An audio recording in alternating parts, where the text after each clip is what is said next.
Welcome back to Nerd Alert. I'm Tim Durbin, and today I'll be joined by Erin Lang and Rebekah Vaughan to talk about some of our favorite and least favorite book-to-movie adaptations, some ones we might want to see in the future, and at the end, we're going to do a game where we try and guess which series a character comes from. So don't go anywhere, you're watching Nerd Alert.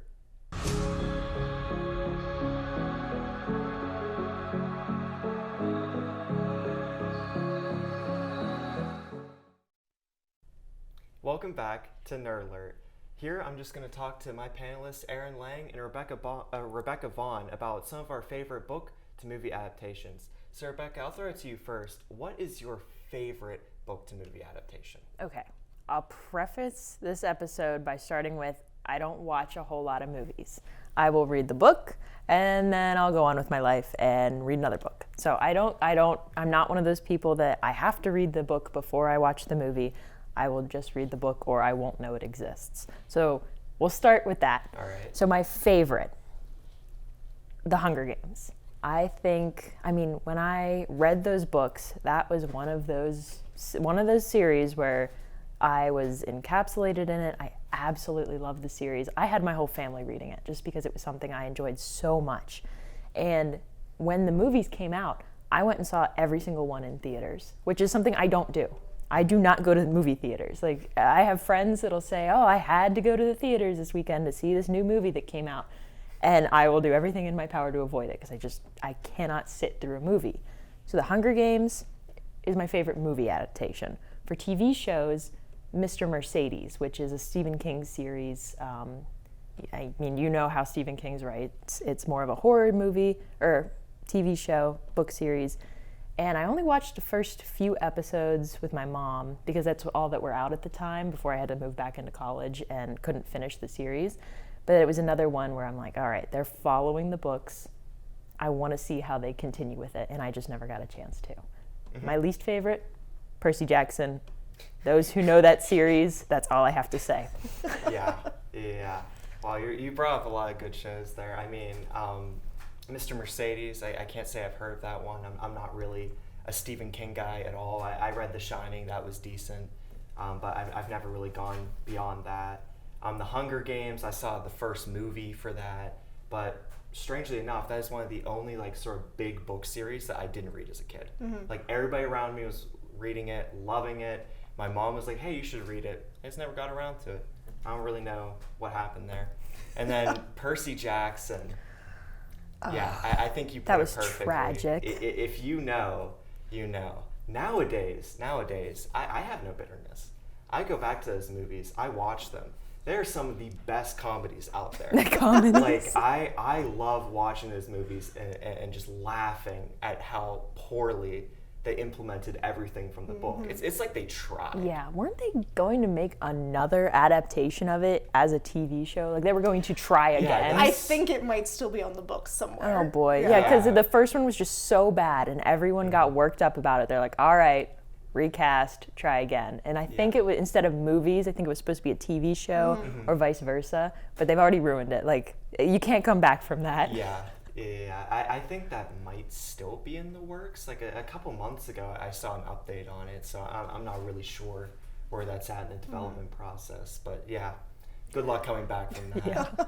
So Erin, I'll toss it to you next. What are some of your favorite and least favorite adaptations? So, like Rebekah, I was really big into the Hunger Games. I read all the books. I remember taking a road trip with my family down to Florida, and my siblings and I, and all in the back seat, there's 3 of us, and we rotated the books between each other. It's like one person finished the book, pass it to the next kid. So all 3 of us basically read the series at one time. And I think that the movies did really well with adapting to the books and kept it very true to the books. They changed 1 or 2 things here and there, but you have to do that sometimes. I think it was done very well and is translated well. You said you haven't read the books. I highly encourage it because they are good. I think that something I didn't like quite as much, Maze Runner. I liked the Maze Runner books. They were good. I only read the first 3. I didn't read the last 2 because they weren't part of the main storyline. But the movies weren't bad. The first movie stuck to the book. You came away from it a lot. In the second book, third movie, just forget it. There's so much that differs from the third book it was weird.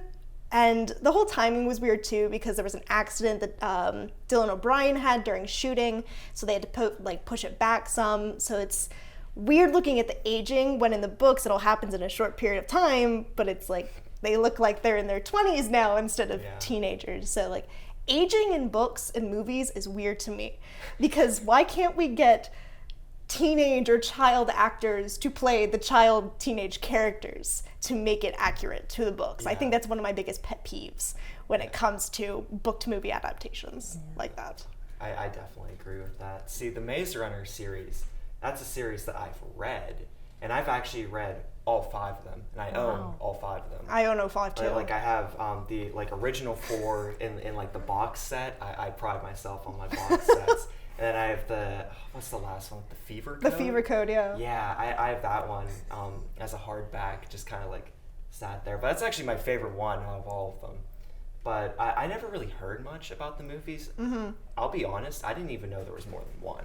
Yeah. I had only heard that there was one. The 3rd movie came out while we were in high school. I think like my senior year of high school, it came out. My friend and I went and saw it because we were big into Maze Runner at the time and stuff. And it's like, people in the Maze Runner fandom go and like mention the specific page number and everything, and everyone within the Maze Runner fandom knows what that page number means, and so they were all like looking forward to that within the movie too. So it was interesting. I'll say Maze Runner, never read it, never saw it.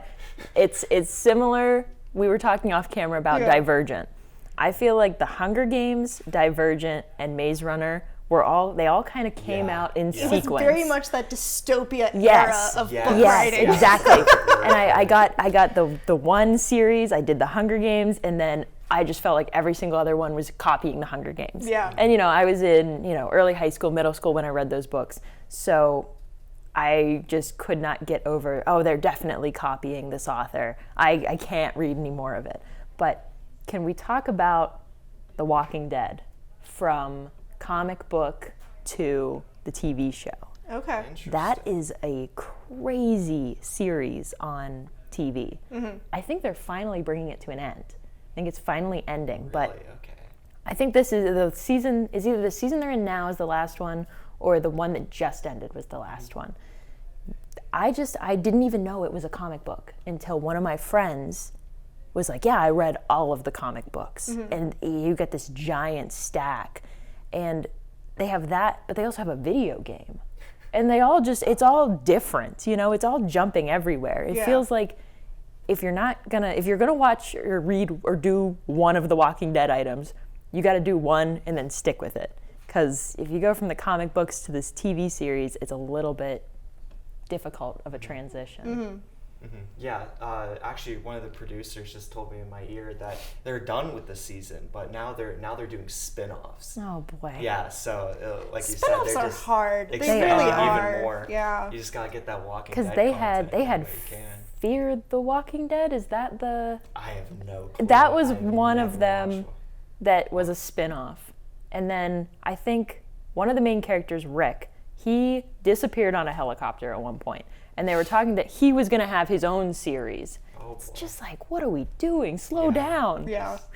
Yeah, I gotta keep the brand alive. Oh my somehow. gosh, yeah, somehow. Yeah, and real quickly, just to end here, I'll talk about some of my favorite and least favorite. Favorite, Harry Potter. I think that the books are so much worse than the movies. Like, just straight up. It's I not haven't even heard that opinion close. before. Wow. I have had that opinion since I reread the books. I was like, man, these kind of like aren't good. But then the movies are really good. It's like, I don't want to see people going to class, right? I want to see like wizards doing cool stuff and throwing out spells, right? Mm-hmm. And the books are mainly just them going to class and learning like nothing. And it's boring. I don't like it. I mean, it's cool for world building, but I don't know. I'd rather just see wizards doing wizard stuff. You know, like that's just kind of my thing. I don't know, maybe that's just the action genre bias in me talking. And then my least favorite, I do have a chip in my shoulder with this one. This one's a tough one. The Goldfinch by Donna Tartt. I don't know if you two have ever read that or even heard of it. So I watched a trailer for this movie, and I was like, wow, that sounds really cool. So I'm going to read the book so I can watch the movie. And so I read the book. Book's like almost 1,000 pages. It is one of my favorite books of all time, probably top 5. And so I watched that movie, and they completely and utterly ruined it by doing one thing. They only did one thing. The book is split up into the child era and then the adult era. And they're two completely separate ones. It is child, break, adult. Right. But in the movie, they intersperse them. So it's like you go from adult to child and do another child scene, then adult. And it makes no sense. They did it terribly. I was so upset. I will never forgive the Goldfinch. It has to be for so that. disorienting too. Yeah, The time yeah, skips. It did not make sense. Yeah. The pacing was just terrible. Yeah. So that's my least favorite adaptation. But that's going to do it for this segment here on Nerd Alert. Coming up is Woo Tunes with Joe Venzel and Meg Berry. So don't go anywhere. You're watching Nerd Alert. You're watching WCTV, where we aim to bring you the best local coverage of what you care about most. Everything from local businesses to hometown sports and the latest weather. We're keeping up to date with what you need to know about issues that affect our campus and our community. We're telling the stories that matter, celebrating our past, our future, and our potential. So tune in for all the latest buzz right here on WCTV Channel 14, Waynesburg. Hello and welcome back to this segment of Woo Tunes. My name is Joe Venzel, back here as the host, as my co-host Meg Berry joins me once again. Meg, we have an action-packed top 10 to get into, and we are going to start off at number 10, Rock and a Hard Place, Bailey Zimmerman. Great song. Just great. You're right. In general. You're right. All in all, great song. It's been on the list for a while now, and that doesn't shock me. Popular on TikTok, bringing people who swear that they hate country music to starting to love country music. So I think it's just overall a great song. Bailey Zimmerman, fantastic country artist, completely underrated. Should be way higher on this list in my opinion. But nonetheless, go to number 9, Players by Coi Leray. Meg's one of your favorite songs, so I'll let you take the reins on this Yeah, one. this is definitely one of my favorite songs. I definitely think TikTok has brought it up the ranks here. Like most songs here on this list, TikTok really does have an impact on a lot of the newer artists as well. But this song, just overall, I just love it. It has a great beat, good lyrics, great song. Absolutely. Coi Leray stating herself in the hip-hop game as one of the best artists as of right now. But coming in at number 8 is going to be Calm Down by Rima and Selena Gomez. I haven't really checked this one out. I'm really not that big of a pop guy, so. Yeah, I'm not big into pop music either. I'd rather listen to rap or country any day of the week. So I've never really checked this one either. But if it's Selena Gomez, then I would assume it'd have to be a pretty good song. Can't go wrong there. And number 7, we have Anti-Hero by Taylor Swift, another one of the pop princesses, stating her number 7 at being there. It was number 1 for the longest time. No surprise it's still in the top 10, in my opinion, but I mean, it is T Swift. Talked about this one too much. It's T Swift. Can never go wrong with Taylor Swift. Everyone loves her. But I agree, Joe. This song's overplayed. It needs to be off this top 10 list. It has to go. 100%. But another one that should be on this top 10 list, in my opinion, should be higher, is Boys a Liar, Part 2 by Pink Panthers and Ice Spice. One of the best bops out there right now. I mean, just such a good song. No, I definitely agree. And not to call out some of the guys here in the comm department, but Nick Staso, Joe Venzel, and Logan Lepiscopo, I know you guys love this song, and you scream it every time it comes on. I get down. You get down? I get down. I get down. I'm going to have to agree with you guys. This song, 10 out of 10. It's a great song. Yes, and another great song coming in at number 4 is going to be Creepin' by Metro Boomin, The Weeknd and 21 Savage. Wasn't number 2 for a while.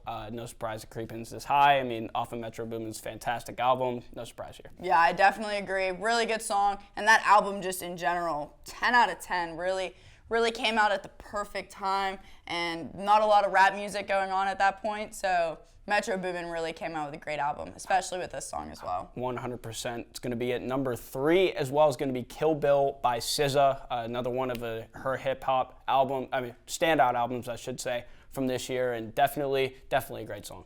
I think it's a great song too, but unfortunately I think it's starting to get a little overplayed because it's like one of the cleaner songs in her album. So it's on the radio constantly. Along with the radio, TikTok really took this song over, I think. But nevertheless, Sia is just a really good artist, and you can't counter out for that. 100%. So number 2, we have Last Night by Morgan Wallen off of his new album. I mean, not my favorite song off that album, but I see why it's up here. It's definitely not my favorite song from that album too, but then again, really, really great song. I would definitely say TikTok kind of took this over as well, but still up there is a good song. Yes, indeed. Number 1 is going to be Flowers by Miley Cyrus. No surprise here. It's like the number 1 song in America right now. I mean, it's being played TikTok and everywhere, so no surprise. And I asked you before this, why is that song back at number 1 on this list? It made sense when it came out during Valentine's because all the single ladies obviously jamming out to that song, but now I'm not quite sure why it's back up there. I mean, it's probably got played too many times from that point to now, so no surprise from Miley taking that number 1 spot. But now moving into our next segment here on Blue Tunes, going to be our song of the week. Meg, ladies first. America Has a Problem by Beyonce. First off, it's Beyonce. Everyone loves Beyonce. And if you don't, that's weird. But anyway, everyone loves Beyonce. So first off, she's a queen. Great music all the time. This is from her newer album that came out this past summer. And I definitely think TikTok, in all honesty, introduced me to this song. Great beat, great lyrics, and honestly, it just makes you want to dance, in my opinion. Fair enough. And my song of the week is going to be off of Morgan Wallen's album, Sunrise. It's probably my favorite song off that album. Just, I love the guitar. I mean, it's classic Morgan Wallen, and, you know, the weather's getting warmer, unfortunately, kind of a gray day out there right now, but it's definitely some summer vibes coming in. Yeah, I agree. I love that song, and every time it comes on in my playlist, I sing it with everything in my heart, so I agree. That's going to be all the time that we have on Woo Tunes. Thank you, Meg, for joining me. This has been Joe Benzel. We have more content right here on Nerd Alert. Welcome back to Nerd Alert. I'm Haley Ryan, bringing you your Movie Minute Update. The iconic horror slasher franchise Scream released their 6th film, which hit theaters on March 10th, 2023. Starring Melissa Barrera, Jenna Ortega, and Jack Champion, the film drew in all sorts of viewers, from veteran Scream watchers who saw the first all the way in 1996 to the younger generation. Still being shown in theaters almost a month later, the film has reached almost $100 million in the box office and is still accumulating views nonstop. There are already talks about a 7th film in the works. As it is my favorite horror franchise, I'm glad they aren't letting it go just yet.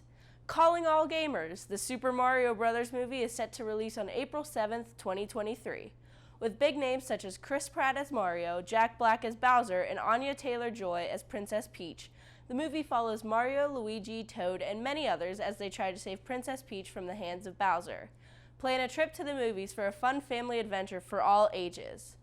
Grease may have come out in 1978, but Paramount Plus is releasing a new spin-off show. Grease, The Rise of the Pink Ladies is actually a prequel to the film and is based on the stage musical of the same name. It follows 4 misfit students who create panic among Rydell High, creating the iconic clique, the Pink Ladies. It stars Marissa Davila, Cheyenne Isabel Wells, and more, and premieres April 6th with the first episode. That is all I have for the Movie Minute Update. Stick around for more Nerd Alert right after this.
Welcome back to Nerd Alert. We're continuing our discussion here with Erin Lang and Rebekah Vaughan about some of our favorite book to movie adaptations. So we're just going to kind of continue that.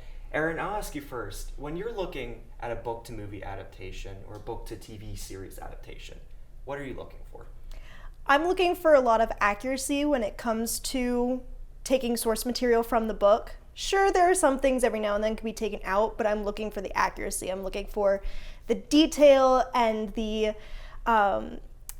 accuracy and dedication to the characters. I want the characters to be accurate. I want them to be believable.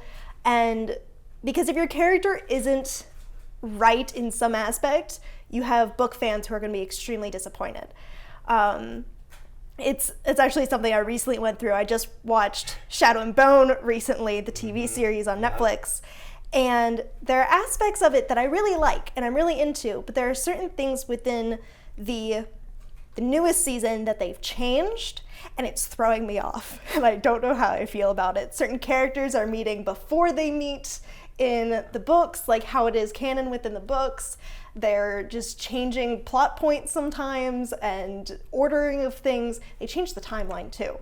Because I'm going on a tangent, I love this series, but when the Shadow and Bone series within the Grishaverse happens, it takes place 2 years before Six of Crows, and the TV show is combining it all, so it takes place in the same amount of time, which was really disorienting from me, but I'm learning to kind of just accept it at this point. But in general, that's something that I am looking for, is the accuracy to the original material. Yeah, that's totally fair, and I've actually been watching that Shadow and Bone series. I watched the first season. I thought it was pretty good. I agree with you that timeline thing was a little bit disorienting, but it made the first season watchable, because I'll be honest, if it was just the Shadow and Bone stuff with Alina and the Darkling, no one would have watched. Not. No. But you bring the Crows in, you bring Kaz Brekker in there, you bring Nej and Jesper. Okay. Those are your money makers there. Yeah, you've got me there. And I'm only 3 episodes into the new series, and you say there are 8 episodes. And you know, they've been making some changes, but so far, fingers crossed. I really, really like it, and I hope it continues to be that way. So, Rebekah, how about you? What are you looking for in an adaptation? Well, I'll start with the look of confusion on my face is because I have absolutely no clue what you're talking about with the series. But with a book to movie adaptation, I, again, am looking for a lot of accuracies. I am somebody that I will get hung up on if the character doesn't have the right hair color. I don't like it. How hard is it to find somebody that either has the right hair color or find someone that does the acting and then dye their hair? Like, these people are getting paid enough to be able to dye their hair. So that's one of the things that I get really hung up on. But also, having a director and the director being able to work with the author to find places in the book that can be cut out for the movies. Like you were saying, there's items that are going to be slower that we don't need a visual representation for. So that's a big thing, is that the movie is still on pace with the book, because or it's paced well enough for me to want to continue to watch it. Again, not somebody that can sit through movies very easily, but I'm sure we all do it when we're reading a book and there's this paragraph where you're like, all right, that's not anything that's going to be dire to the storyline. You kind of just skim through it real fast so you can get to the good stuff. I need a movie that's also going to be able to do that in a way that doesn't kill the storyline. Okay, yeah, that's fair. I kind of agree with you in like the details aspect in the pacing. I forgot to bring it up in our first segment, but I think a series that does that really well, and what I consider to be one of the best book to movie adaptations, Lord of the Rings. That's huge. And I like a year ago, I read through all of them. My dad loves the series, so he got me that. I read through all of them, and I watched all the movies, and I was just astounded, honestly, in the movies of like how well they paid attention to those details. I mean, like all of the orcs, I mean, their armor is real, and the costuming is all real, like the makeup. And it's like nowadays you just have CGI, and that could make it easier to put in these details. But I'm not sure if you guys agree with me, but it feels like they just use that as an excuse to almost cut corners. So yeah, I definitely agree with you that details are definitely king. And also for me, I think that I latch on to certain scenes in books, and you know, an entire series can be absolutely awful, but if they get that one scene right, just that one scene, then I'm into it. So like for Shadow and Bone, I think it was in the most recent episode, they have a scene with Kaz where Kaz is like one of the protagonists, one of the main One characters. of the gray protagonists. Yeah, he's not really a good person, but he walks into a club and he wants to assign these people to a job. And I'm like, oh, are they actually doing this? Because in the books, this happens way, way later. But yeah, Kaz gets into a fight with all the dregs, and that's one of my favorite scenes in like all of Leigh Bardugo's books. I was jumping up and down watching that scene, so excited. I'm like, it's happening, Yeah. and then I like could not stop grinning watching this scene. I remember reading it and having to go back and reread the scene because it was so good, and I was shocked. I was like, this just happened. I'm here for it. Seeing that on screen brought me so much joy. Yeah, so for me, it's just, if they can get even one scene right, I consider it to be worth it, honestly. But that's going to do it for this segment here. Coming up next, we have Ethan Spazarski with your eSports Talk. So don't go anywhere. This is Nerd Alert. What's up, nerds? I'm Ethan Spazarski here for your eSports Talk. In the eSports score updates, the Waynesburg League of Legends team just won off from a forfeit from MCCC, 2-0. That makes the team 4-3 on the season, with their next match set for Wednesday, April 12th at 9 p.m. Super Smash Bros. Ultimate has been, just like the name says, smashing the competition, with Timbo, Colseb, Dane, and D-Wills all who got wins in their past week. They're all getting back into action today.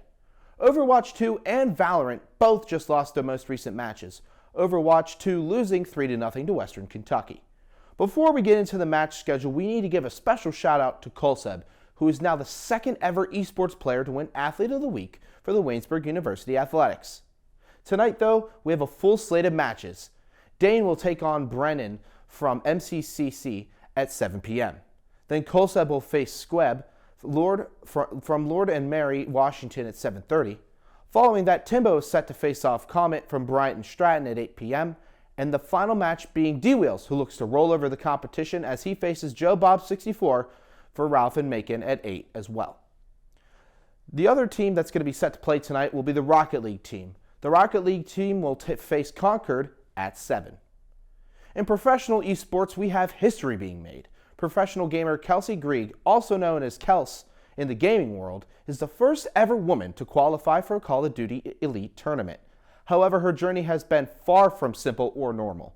Grieg got into gaming by accident, she said. In a sport that's dominated by the male gender, it's harder for her to succeed in a profession, but she's making it happen for everyone here on Nerd Alert. We are rooting and continuing to support her in her tournament as well as her journey through the gaming world. Dark Zero Esports is qualified for the Blast Major Copenhagen. It'll be the team's first major competition, and also the first major participation since the squad's appearance at the 6th Charlotte Major, where they came out as winners. In the regular phase, Dark Zero Esports finished first with 14 points, as the same number as Space Station Gaming, who finished in second. The team only has 2 defeats this year, losing to Oxygen Esports and Sonics. On April 5th, Dark Zero will face the M80 to determine who will be going straight to the Blast Major Copenhagen Phase 2 and who will start from Phase 1. Unfortunately, that's all the time I have for you guys today. I appreciate you all tuning in, and I'll see you next time. Game on. This is producer Caleb Yager, and you are watching The Buzz.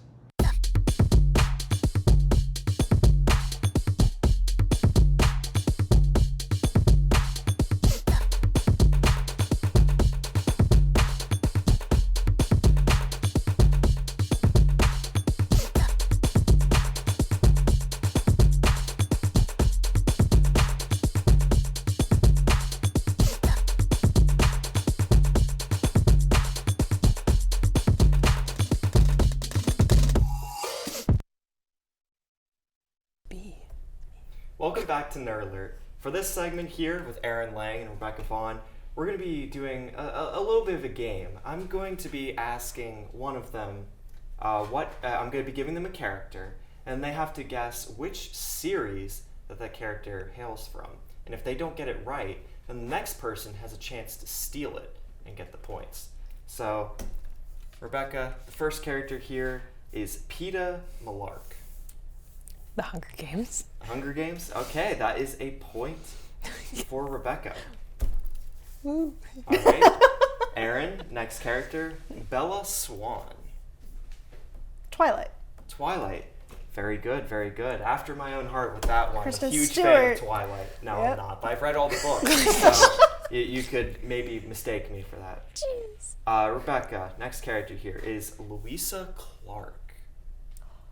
This one I didn't know. Oh but it no, looks you like made a Erin sound, might. so it's gonna be a Marvel thing since she made a sound. I'm not sure. No, I'm not sure either. You're not sure. Clark. What are we thinking here? I have no clue. It's a superhero something. See, I have no clue either. Is it a super? I'm getting. I don't know. I Some could not tell you. is It's a some superhero thing. I don't know. Some superhero thing I don't know. You're correct. No. Erin, you seem to know. But from the Me Before You series? Yes. Yes. Never so heard of what that. is that? It's essentially a rom-com where Losing at my own game. Come Rebekah on. would like this. It's a girl in, I think, London who is looking for a job and ends up getting hired as a helper for a rich family where their adult son he's very sick, he can't move, he was in a biking accident, and so he can't move from the neck down. And so it's a story where they slowly fall in love. She's very eccentric and everything. And it's very, very fun. There was a movie on it with Emilia Clarke and Sam Claflin. And I love the movie. I have the book at my house, and I'm looking forward to reading it. But I know that. I'm so happy. Well, color me impressed, because Yeah, I I don't never know. heard of that before. So, Erin, let's see if you can get this one. This character is Beatrice Pryor. Yeah, this one I wouldn't have got because I'll give you a hint here, because it doesn't look like Rebekah No, knows it no. either. I think She I doesn't might. go by Beatrice. She goes Yeah. by something. Okay. Oh, that's helpful. Yeah. I think I know this one. No, I'm thinking of a different B name. I have no idea. No idea. Okay, Rebekah. Is this Divergent? This is Divergent. No. Okay. I've got an embarrassing story for this. Okay, let's hear it. I'll keep it brief. You know when you read a name in a book and you have no clue how it's been pronounced ever in your life? I've never met somebody named Beatrice. So the entire time I read this, she's beet rice. Beet rice. She's Okay. beet rice. I like I that. should have pronounced it like that. That's Yep, fun. I would have got it. All right, on to the next character. Tariel. Can you spell that for me? Tauriel. Tariel. Now, you might be able to get this one just from context clues. Just from context clues. I don't This author- know. This author has kind of a distinct style with naming. It's gonna be one of those like something like Tolkien or something with like trolls and stuff. All right. I'll, There's a lot of Tolkien books. yeah. I'll just go with the Lord of the Rings. Incorrect. Okay. Erin? She's a character from the Hobbit movie. Oh. She's not in the Hobbit book, but she's Yep. in the They're movie. like Yeah. the same thing. No. The Hobbit movies and the Lord of the Rings books are very, very two different Never things. seen either of them. So good job. I to knew Erin as soon for as that it was one. said, I'm like, Becca's not gonna No, I have no clue. Yeah, see, I loved Lord of the Rings. There's and no all that, romance. And I reread she's The a romantic Hobbit pretty character. recently. But like, I didn't know who Tariel was. And it's because she's just from the movies, and movies are bad anyway, so don't watch them. All right, Erin, next character. You should probably get this one. Oh boy. Cho Chang. Cho Chang. Cho Chang. I have no idea what You that have no idea who that is. No. Okay, this character has been ripped to shreds by the current culture because of her name. I have no idea. No idea. No. Okay, Rebekah. You don't know either. Wait. I thought this would be the freest one on here because I would have gotten this immediately. Not saying that I was I'm gonna say, well, not- that's you, Tim. Yeah. It- I don't know. No, just okay, this is from Harry Potter. I never watched Harry It's- Potter. Me, never read It it. is Harry's first ever like crush / girlfriend / romance in the entire series. I didn't- And didn't the know reason that. why she's been criticized, at least for her name, is because J.K. Rowling has an issue with not putting very diverse characters in her books. So the one character of Asian descent calls Cho Chang, which is slightly racist. Yeah, slightly Unfortunately. concerning, yeah. But yeah, that's why that one's pretty famous. Interesting. So I really thought that was gonna I'm be not an a Harry easy one. Potter person. Yeah, never So I should would be. not have. Yeah, Or no. should you be? All right, Rebecca, next character. Count Olaf. Are you making faces? No. Do you know this? This one took me a bit, but Count I got it. Olaf. Okay. It instantly gives me vampire vibes. Okay. So, You're doing better than me right now. I got a snowman. yeah, that was the second. thinking of Because Frozen, and Olaf I'm like, from that's not Frozen, right. yeah. I can't really say that either of you are close on that. Really? No. Count Dracula? Okay, maybe it's a medieval thing. Like a Count something. Olaf. I don't read any medieval books. I don't know. Something medieval. That's my guess. Unfortunate. Not correct.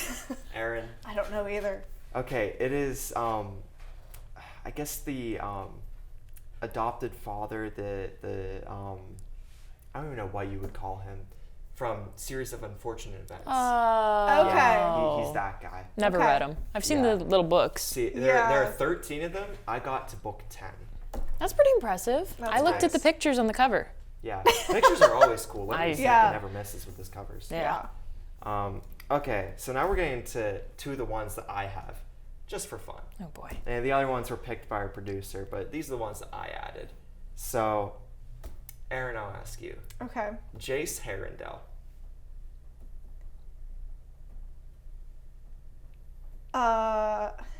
See, it also sounds like a Harry Potter name to me, but I have no idea. No idea. Okay. I'm trying to think what book you just finished reading. Did I? You've been reading some books. I'm always reading books. I know. I can just confess don't guilty to know what they're called at all. that. Yes. I also have no clue. Okay, so it's from the Mortal Instruments or the Dark Artifices. Okay. Never heard of Cassandra it. Clare. That's the author who writes those ones. I'd She heard is of those. I have friends that She read is them. very, very popular Never right read now. it. She's Yeah. like kind of in that same circle of like Leigh Bardugo, Sarah J. Maas. So I figured that maybe one of you two would get this one. But unfortunately. Sorry to disappoint. Yeah, I just It's read. all I good, only it's read all good. rom-coms. And so for our final character here, hopefully. Probably not a rom-com, Rebecca. I know. Hopefully, Don't remind me. Hopefully, at least one of you gets this. Did I give it to Rebecca first or Erin? Me. You? Okay, think. so it's Yeah, Rebecca. probably. Just making sure. I don't want to give advantages here. Don't worry. Oh, I don't know. All right, so Rebecca, I'll ask you. Atticus Finch. Oh, I know that name. Yeah, you definitely Oh, do. Yep. shoot. You 100% know I know that Yes. name. I didn't read that book. Didn't read What is that. it called? Well, it's called. I'm not gonna say it. Ah, Tell me. Atticus Finch. I know that Atticus book. Finch. It's Honestly, I could have just said Atticus, and you'd still have a good idea. yeah, but Finch really helps. Yeah, Finch is the hook there. Yeah. Oh, what was one of those popular ones that went around? I don't know. That could. I don't even know. I'm. Come on, give me a guess. All I can see is Maze Runner in my head, and I know it's not. Yeah, I will tell you that right now. It's not. I know, Finch I is not know. for me. No. It's because we were talking about it earlier, and we are talking about the dystopian world, and that's all I have in my head. Yeah. I don't know. Give it to Erin. No. Isn't this To Kill a Mockingbird? It is To Yeah, Kill a oh my Mockingbird. gosh. How did you not read Because that? I never Yes, read that it. is I never read that in unfortunate high you school. missed out on that one. Yeah, my high school, we didn't read books like that. That is too unfortunate. But the final score here, Erin with 4 points and Rebecca with 2. I held my ground a little bit. You did hold your ground. You tried. I tried. So it counts. There's no rom-coms in it. That's the problem. There was a rom-com. You We just need never more read it. I don't rom-coms. know. Yes, but congrats to Erin. Thank you two very much for playing. Had a lot of fun with that. And that is going to do it for this edition of Nerd Alert. Be sure to catch all of our previous episodes on the official WCTV YouTube channel. Thank you very much for watching, and take care.